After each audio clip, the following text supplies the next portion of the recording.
കോട്ടയത്തേക്കാണ് പോകുന്നത്. Kottayam medical college കെട്ടിടം തകർന്ന് മരിച്ച ബിന്ദുവിന്റെ മകൾ നവമി തുടർ ചികിത്സയ്ക്കായി മെഡിക്കൽ കോളേജിലേക്ക് തിരിച്ചു.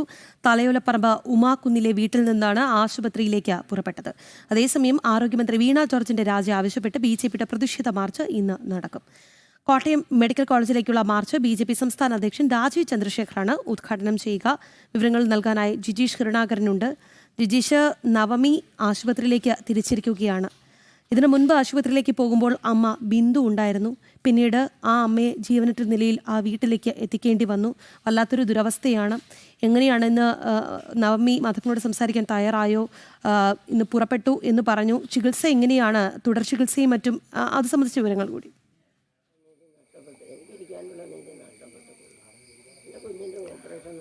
നവമി ഇന്ന് ചികിത്സയ്ക്കായി കൊണ്ടുപോയി അല്പം മുമ്പാണ് 7:30 കൂടിയാണ് നവമി ചികിത്സയ്ക്കായി പോകുന്നത്. ഇതിനിടെ നമുക്ക് നവമിയുടെ അമ്മൂമ്മ സീതാലക്ഷ്മി ഇപ്പോൾ നമ്മളോടൊപ്പം ഉണ്ട്. അമ്മ ഇപ്പോൾ നവമിയുടെ ചികിത്സയ്ക്കായിട്ട് പോയിരിക്കുകയാണ്. ചികിത്സയ്ക്കായിട്ടായിരുന്നു നവമി അവിടെ കഴിഞ്ഞ ദിവസം പ്രവേശിപ്പിച്ചതും ഈ കാരണമായ സംഭവങ്ങളിലേക്ക് എത്തിയത്. ഈ ചികിത്സയുടെ എങ്ങനെയാണ് കാര്യങ്ങളൊക്കെ കാണുന്നത്? ചികിത്സ ഞങ്ങൾക്ക് പൈസയുടെ കുറവുകൊണ്ടാണല്ലോ മെഡിക്കൽ കോളേജിലേക്കൊക്കെ പോകുന്നത്. അല്ലെങ്കിൽ ഇങ്ങനെ ഒരു ഓപ്പറേഷനൊക്കെ പണമുള്ളവരാണെങ്കിൽ പ്രൈവറ്റായിട്ടൊക്കെ പോയി ചികിത്സിക്കും. അതിനുള്ള നിവൃത്തികേട് കൊണ്ടാണ് അവിടെ പോയത്. അപ്പോൾ അവരെല്ലാം അപ്പോഴും എല്ലാം ഏറ്റ് നടത്തി തരുക അവർ സന്നദ്ധരായിരുന്നു. അപ്പോഴിങ്ങനെ ഒരു ആക്സിഡൻറ്റ് പറ്റി അതിൻ്റെ കുഞ്ഞിൻ്റെ അമ്മയും പോയി. രണ്ടാമത് പറഞ്ഞ് 2-3 ദിവസം വെയിറ്റ് ചെയ്തിട്ട് ചെല്ലാൻ പറഞ്ഞ് ഇവിടെ വെയിറ്റ് ചെയ്തു. പിന്നെ അതിൻ്റെ സഞ്ചയനവും അതിൻ്റെ കർമ്മങ്ങളും ഒക്കെ നടക്കുന്നു. അതിൽ അവളെ ഇപ്പോൾ പങ്ക് കൊള്ളിക്കാനൊന്നും പറ്റില്ല. ഇപ്പോൾ ഇന്ന് 7:30 അവിടെ ചെല്ലാൻ പറഞ്ഞിട്ടുണ്ട്.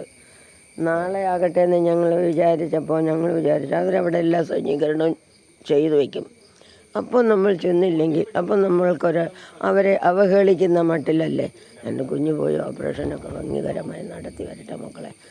എന്നിട്ട് അത് കഴിഞ്ഞിട്ടുള്ള സന്തോഷ വാർത്തയൊക്കെ ഇനിയുള്ളൂ.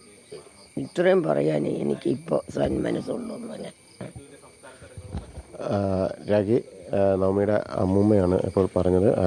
തുടർ ചികിത്സയ്ക്ക് നേരത്തെ തന്നെ 2 സർജറികൾ ആവശ്യമാണ് നവമിക്ക് എന്ന കാര്യം അവിടെ കോട്ടയം മെഡിക്കൽ കോളേജിൽ ചെന്നപ്പോൾ പറഞ്ഞിരുന്നു. ഇതിൻ്റെ ഒരു ചികിത്സാർത്ഥം അവിടെ ചെന്ന സമയത്താണ് ഇങ്ങനെയൊരു ദാരുണമായ അപകടം നടക്കുന്നത്. കെട്ടിടം തകർന്ന് ബിന്ദുവിൻ്റെ മരണത്തിലേക്ക് നയിക്കുകയും എല്ലാം തന്നെ ചെയ്യുന്നത്. എന്നാൽ പൂർണ്ണമായും ആരോഗ്യസ്ഥിതി നവമിയുടെ മാറിയിട്ടുണ്ടായിരുന്നില്ല. സർജറിക്ക് വേണ്ടി ഉള്ള അവിടെ പ്രവേശിപ്പിച്ച അതേ സമയത്ത് തന്നെയായിരുന്നു ബിന്ദുവിൻ്റെ മരണത്തെ തുടർന്ന് ഈ വീട്ടിലേക്ക് നവമിയെ ഇങ്ങോട്ട് എത്തിച്ചത്. അതിനുശേഷം ഇപ്പോൾ വീണ്ടും തുടർ ചികിത്സ അടക്കമുള്ള കാര്യങ്ങൾ സർക്കാർ വാഗ്ദാനം ചെയ്തിരുന്നു. ഈ ഒരു അപകടത്തിന് ശേഷം ഇത്തരൊരു സാഹചര്യത്തിൽ അത്തരം കാര്യങ്ങളായിരുന്നു സർക്കാർ പറഞ്ഞിരുന്നത്. പൂർണ്ണമായും തുടർ ചികിത്സ സൗജന്യമായിരിക്കും. എല്ലാ സർജറികളും വിദഗ്ധ സംഘത്തിൻ്റെ മേൽനോട്ടത്തിൽ തന്നെ നടത്തും എന്നീ കാര്യങ്ങളായിരുന്നു പ്രധാനമായും ആരോഗ്യമന്ത്രിയും സംസ്ഥാന സർക്കാരും എല്ലാം വാഗ്ദാനം ചെയ്തത്. അതിൻ്റെ അടിസ്ഥാനത്തിലാണ് വീണ്ടും നവമിയെ ഇപ്പോൾ കോട്ടയം മെഡിക്കൽ കോളേജിലേക്ക് തുടർ ചികിത്സയുടെ ഭാഗമായി ബന്ധുക്കൾ എത്തിച്ചിരിക്കുന്നത്. ഒപ്പം തന്നെ ബിന്ദുവിൻ്റെ സഞ്ചയന കർമ്മങ്ങൾ അടക്കമുള്ള മരണാനന്തര ചടങ്ങുകൾ ഇന്ന് നടക്കുകയും ചെയ്യുന്നുണ്ട്. ഇതിനിടയിൽ വലിയ പ്രതിഷേധങ്ങൾ അത് അവസാനിക്കുന്നില്ല. പ്രത്യേകിച്ച് ആരോഗ്യ മേഖലയിലെ കെടുകാര്യസ്ഥതയും ഒപ്പം തന്നെ ഇത്തരം സാഹചര്യങ്ങളിലേക്ക് നയിക്കുന്ന വലിയ ഒരു വീഴ്ച നടക്കുന്നുണ്ട്. അതുകൊണ്ട് തന്നെ അത് തുറന്നു കാണിച്ചുകൊണ്ട് പ്രതിപക്ഷ സംഘടനകൾ വലിയ പ്രതിഷേധത്തിലാണ്. ഇന്ന് BJPയുടെ നേതൃത്വത്തിൽ കോട്ടയം മെഡിക്കൽ കോളേജിലേക്ക് മാർച്ച് സംഘടിപ്പിച്ചിട്ടുണ്ട്. BJP സംസ്ഥാന അധ്യക്ഷൻ രാജീവ് ചന്ദ്രശേഖർ തന്നെയാണ് ആ മാർച്ച് ഉദ്ഘാടനം ചെയ്യുകയും ചെയ്യുന്നത്. സംസ്ഥാനത്തിൻ്റെ പല ഭാഗങ്ങളിലും വലിയ പ്രതിഷേധങ്ങളായിരുന്നു അലയടിച്ചിരുന്നത്. അല്പസമയം മുമ്പ് നവമിയുടെ അച്ഛൻ വിശ്രുതൻ നമ്മളോട് സംസാരിച്ചിരുന്നു. വിശ്രുതൻ തുടർ ചികിത്സകൾ നടക്കുന്ന ഒരു ആശ്വാസത്തിൽ, അല്ലെങ്കിൽ നവമിയുടെ തുടർ ചികിത്സകൾക്ക് കൊണ്ടുപോയതും ആ സർജറികളെല്ലാം തന്നെ നടത്താൻ കഴിയും, പൂർണ്ണമായും സുഖപ്പെട്ട് നവമി വരാൻ കഴിയുമെന്ന വലിയൊരു ആശ്വാസത്തിൽ തന്നെയാണ് ഉള്ളത്. അതോടൊപ്പം തന്നെ തങ്ങൾക്ക് അത്താണിയാകുന്ന മകന് ഒരു സ്ഥിര ജോലി എന്ന കാര്യം അദ്ദേഹം മുന്നോട്ട് വയ്ക്കുന്നുണ്ട്. ഒരു സ്ഥിരമായ ജോലി, പ്രത്യേകിച്ച് നവനീത് പഠിച്ച കോഴ്സുമായി ബന്ധപ്പെട്ട ജോലികൾ. കാരണം ശേഷം, പ്രത്യേകിച്ച് ഇവിടെ മെഡിക്കൽ കോളേജിൽ, കോട്ടയം മെഡിക്കൽ കോളേജിൽ ഈ ഒരു സംഭവത്തിന് ശേഷം, ബിന്ദുവിൻ്റെ മരണത്തിന് ശേഷം അതേ സ്ഥലത്ത് വീണ്ടും ജോലി ചെയ്യേണ്ടി വരുന്ന ഒരു മാനസികാവസ്ഥ അത് നവനീതിന് ഒരിക്കലും താങ്ങാൻ കഴിയുന്നതല്ല. കാര്യം നവനീത് സൂചിപ്പിക്കുകയും പല ബന്ധുക്കളോടെല്ലാം തന്നെ സൂചിപ്പിക്കുകയും ചെയ്തിരുന്നു. ഒരു താൽക്കാലിക ജോലിയാണ് അവിടെ ഇപ്പോൾ വാഗ്ദാനം ചെയ്തിട്ടുള്ളത്. എന്നാൽ ഒരു സ്ഥിര ജോലി അത് ഈ സർക്കാർ സംവിധാനത്തിന് കീഴിൽ തന്നെ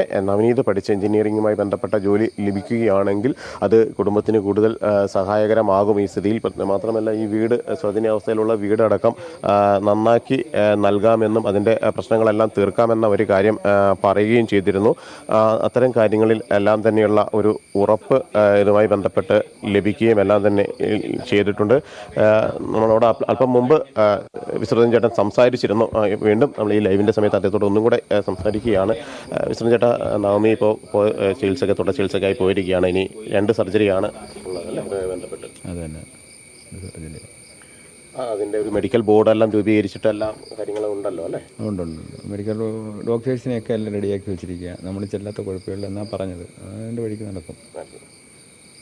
ആ ഒരു ഇതാണ് പൂർണ്ണമായും സുഖപ്പെട്ട് വരട്ടെ, അസുഖം മാറട്ടെ കുഞ്ഞിൻ്റെ. ആദ്യം അതാണ്. അത് കഴിഞ്ഞ് നമുക്ക് പഠിക്കാൻ പോകണ്ടേ, നമ്മുടെ കാര്യം അവരെ കാര്യം നോക്കണ്ടേ. പഠിക്കണമല്ലോ. പഠിക്കാൻ കൊണ്ടാക്കിയപ്പോൾ ആ അസുഖങ്ങളായി, ഈ വിഷമങ്ങളുമായി, ദുഃഖങ്ങളും സങ്കടങ്ങളും ഒക്കെ ആയല്ലോ ഞങ്ങൾക്ക്. അവരുടെ ഭാവിയും പോയി, അസുഖം ഭേദമായിട്ട് പഠിക്കാൻ പോട്ടെ. ഈ കഷ്ടപ്പെട്ടതിനൊക്കെ ഒരു ഫലം ഉണ്ടാവട്ടെ അല്ലേ? അതാ പറയുന്നത്. അതല്ലേ നമ്മുടെയൊക്കെ ഒരു ആശ്വാസം അല്ലേ? വീണ്ടും ആരോഗ്യസ്ഥിതി വീണ്ടും എടുത്ത് പഠിക്കാൻ പോകണം. അതാണ് ഇനി പ്രതീക്ഷ. അവന് ആരും ഇല്ലല്ലേ, ഞാൻ പെങ്ങളാണ്. നമുക്കിനി പറയാൻ എന്തോന്നാ പറയുന്നത്, കുഞ്ഞിന് ആരോഗ്യം വരട്ടെ. പിന്നെ ചടങ്ങും കാര്യവുമാണ്. അതിപ്പോൾ അവനും ഉണ്ട്, അവൻ്റെ മോനും ഉണ്ട്. ബാക്കി ഏറ്റവും പ്രധാനപ്പെട്ടവരെ കുഞ്ഞിൻ്റെ കൂടെ പോയിരിക്കുന്നത്. അപ്പോൾ ഇപ്പം ചടങ്ങും കാര്യമൊന്നുമില്ല. ചെറിയ രീതിയിലൊരു ഞങ്ങളുടെ മതപരമായിട്ട് ചടങ്ങ് ചെയ്തങ്ങ് നിർത്തുക. ആദ്യമേ കുഞ്ഞിൻ്റെ കാര്യം പോയതിൽ എല്ലാം വിജയിച്ച് അവിടെ ജീവനൊരു ഇതുമില്ലാതെ നല്ല രീതിയിൽ വരട്ടെന്ന് എനിക്ക് പറയാനൊന്നുമില്ല. ഇത്രയേ ഉള്ളൂ. കോട്ടയം മെഡിക്കൽ കോളേജിൽ കെട്ടിടം തകർന്ന് മരിച്ച ബിന്ദുവിന്റെ മകൾ നവമി ഇന്ന് തുടർ ചികിത്സയ്ക്കായി ആശുപത്രിയിലേക്ക് പുറപ്പെട്ട ദൃശ്യങ്ങളാണ് പ്രേക്ഷകർ കണ്ടത്. ജിജീഷ് കരുണാകരനാണ് വീട്ടിൽ നിന്ന് നമുക്കൊപ്പം കൂടുതൽ വിവരങ്ങളുമായി ചേർന്നത്.